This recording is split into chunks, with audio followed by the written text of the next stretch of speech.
Okay, because by 19 years old, you made around $1 million. Correct. But you didn't have anything to show for it. I didn't have a penny to show for it. But what were you spending money on? Everything. We were going out partying. I'd pick up tabs, just doing foolish things. I had no guidance to save, to put money aside. It was just, to me, it was the wild, wild west. Well, you yourself were taking drugs as well. Yes. Cocaine? Yes. Did you start to have a habit after a while? I would say I'm a control freak where I don't like anything controlling me.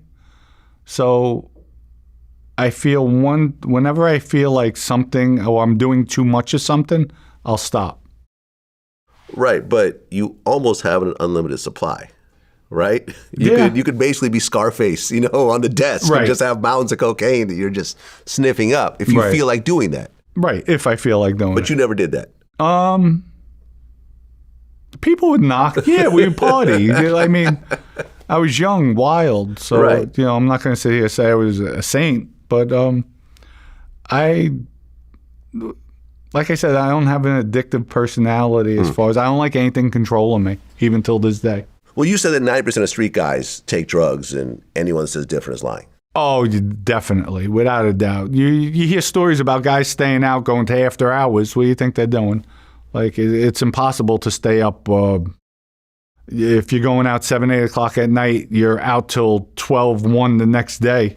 It's impossible, especially if you're drinking heavy. Okay, so at one point you actually moved to Florida. Yes, that's correct. Was that because there was too much heat where you were? No, I wanted to get away from the life. I wanted to try. My thought was I'm going to go legit. And that didn't fare out too well. Right, because you moved to Florida and a couple of your friends approached you and they needed money. Correct. It was actually a friend of mine that I grew up, Matthew Gillick, and his friend Booby. They came down. They had just robbed a drug dealer in New York. By the time they came down, they had no money. They had no drugs. Okay. And was it your idea to rob the drug dealer? Yes, it was. Okay. And the drug dealer's name was George? George Kehoe. That's correct. What happens next? They went in. They robbed George, got away with it. I waited down the block. They came in the car. We took off.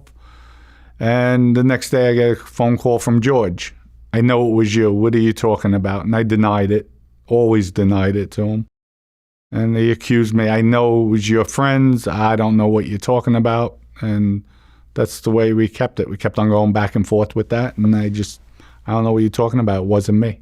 But you were the getaway driver. Yes. So in the eyes of the law, you technically did rob him. Oh, I did. No doubt. Right. I definitely robbed him. But I'm not going to tell him that. Of course. Okay. And then you were married at the time? I was married, yes. At what, 19, 20? 20, 21. Yeah, Okay. 1987 I got married. It's pretty young to be married. Yes, it is. Okay. Too young.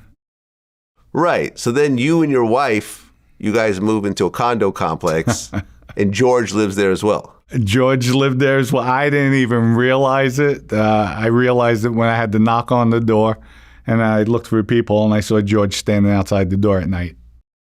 Okay. What happens next? I ran upstairs. I had a 380 with a silencer. While I was coming down the stairs, I put the silencer on the gun, made sure there was one in the chamber, answered the door, had the gun right behind the door. George was standing there. He had a button-down shirt. Shirt was open. I could see he was messed up. He used to like doing drugs and drinking. And he had 2 pistols in his waistband. And we were talking. And I'm like, that's when it hit me like, oh, shit. I realized, I knew the complex looked familiar just because it was about a year later, or 6 months later. So I just calmed George down. I said, listen, we'll talk tomorrow. I see you were drinking. Obviously, I'm not going anywhere. And let's just work whatever's on your mind. We'll work it out. And that's it. Okay. And you came up with a plan for him to get his money back. Yes, I did. But I did not admit that I stole from him.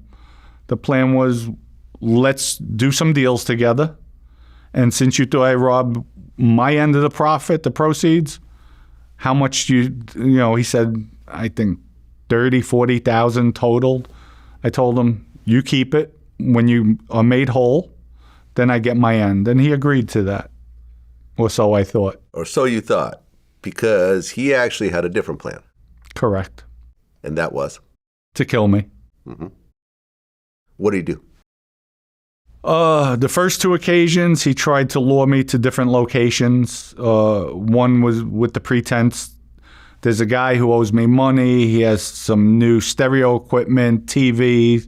You could have it. I'll kick the door in. It's all the way out west. And I'm like, nah, I'm okay. And then the next time he wanted to go down to the Everglades fishing, take a relaxing weekend, bring my wife. I'm like, nah, I'm okay. And then the last time he was with myself, my father's friends. He didn't know they were my father's friends. I went to go collect money from an insurance company when I came down. He had offered one of my father's friends $20,000 to shoot me in the back of the head. My father's friend told him, I don't have a gun. He says, I have one. While I was driving the car, he gave him a signal. My father's friend, gave George a signal. They were sitting in the back seat. George passed him the gun to shoot me in the head.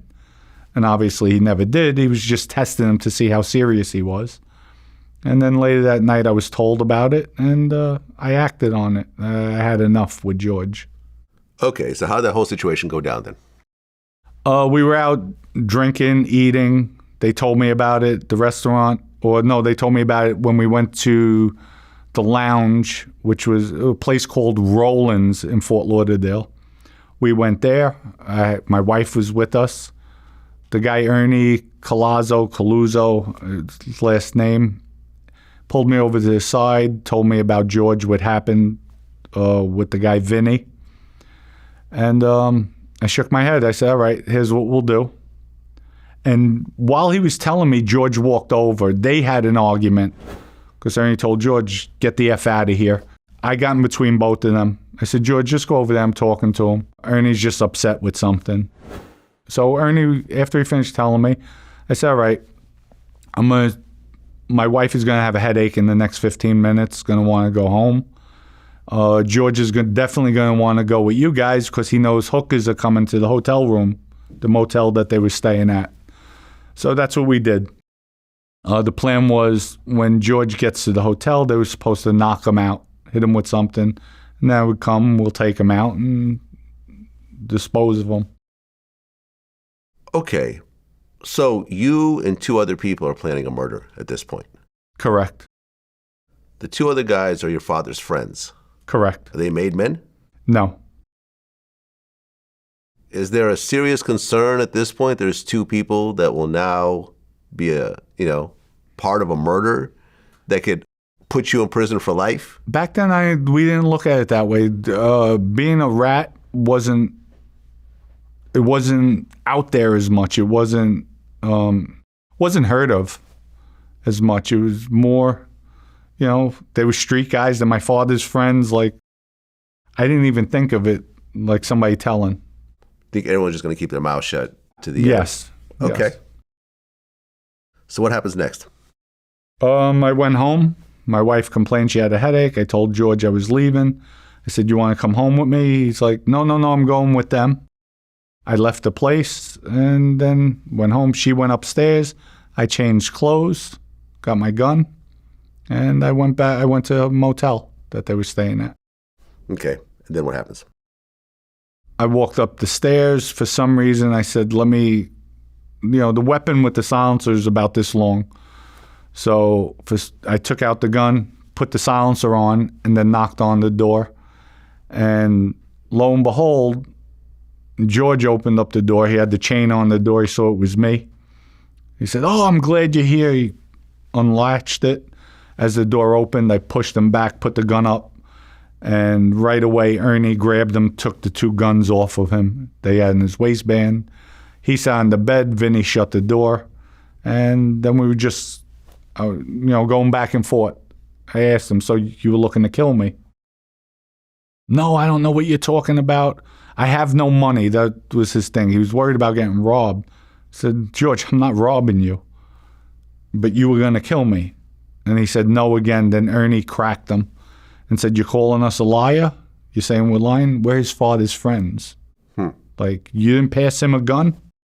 And all his last words were, I have to pee. He got up. Me and George jumped off the bed, bolted to the door. As he was going to the door, I turned around, I fired a shot, hit him in the back of the head. And you would think he would roll forward. He stopped, and his whole body jumped backwards, and he rolled over. And then he was on the floor in the hotel room. He bled to death. That was it, the first shot. You used a silencer? Yes. So it didn't make any noise? No, you just heard the action of the gun. Okay. Was he screaming at all, or? No, that was it. He bounced back after the first shot. We wound up taking the body, putting him in the bed.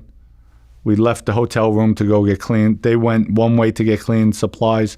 I went to my house because I had clean supplies there.